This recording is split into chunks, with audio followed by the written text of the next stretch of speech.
How did you include loved ones in your recovery journey? I looked at this question long and hard, and I understand that it's coming from a place of really, I think, trying to help loved ones as to how they might support a newly recovering individual or what they can do. Um,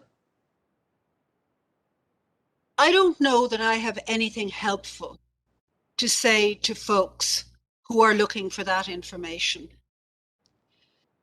Rather, I change the question around. I reword the question to ask, in what ways do you include loved ones in the adventure of your life? The good, the bad, the ugly, the not so great, the fabulous. How do you include loved ones in the adventure of your life? Well, when my life took recovery on board, or really I should say when my life took stopping drinking on board, people came with me by and large, and some people left me. And some people I thought were friends were among the people who left me. For their own reasons, they could not follow wherever my adventure was now leading me. But I'm reminded that people are in our lives for a season, for a reason, or forever. And I'm learning to accept that. I'm learning to recognize the folks who are there for a season, the folks who are with me for a reason, the folks who are with me forever. And I'm learning to be grateful for each of them because they all bring their gifts. They all volunteer their gifts.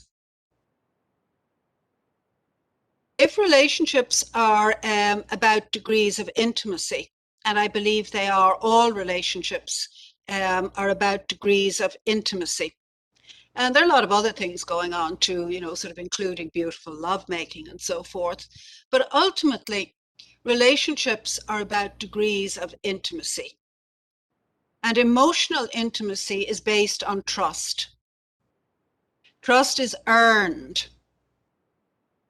And that intimacy is based on degrees of earned trust. Those of us who come from a scarcity model, our immediate response to every situation is all or nothing. Extremism thinking, all or nothing. And life proves to me every day that it's not like that at all. Everything comes in degrees, including trust. My job, as I make myself available for relationships, as I make myself available to those loved ones who show up for me, is to demonstrate that I am worthy of their trust. And I demonstrate that as best I can by keeping my word and by apologizing when I get it wrong. Two of the most important, well, three of the most important words in our language is, I'm sorry.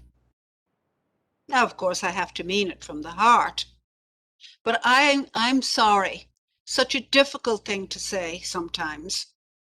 And yet, if I am to demonstrate my trustworthiness, I must be able to say, I'm sorry when I get it wrong, because I will get it wrong. And some of the times it'll be a big deal, and some other times it won't be a big deal. But I must demonstrate my worthiness, uh, my uh, my trustworthiness by keeping my word and apologizing when I get it wrong. But just as I do that in my relationships, it's become my expectation that you'll do that in your relationship with me too, whoever you are. I don't presume that a relationship exists simply because we have affinity ties. And I don't call people my sisters and brothers who are not biologically connected with me.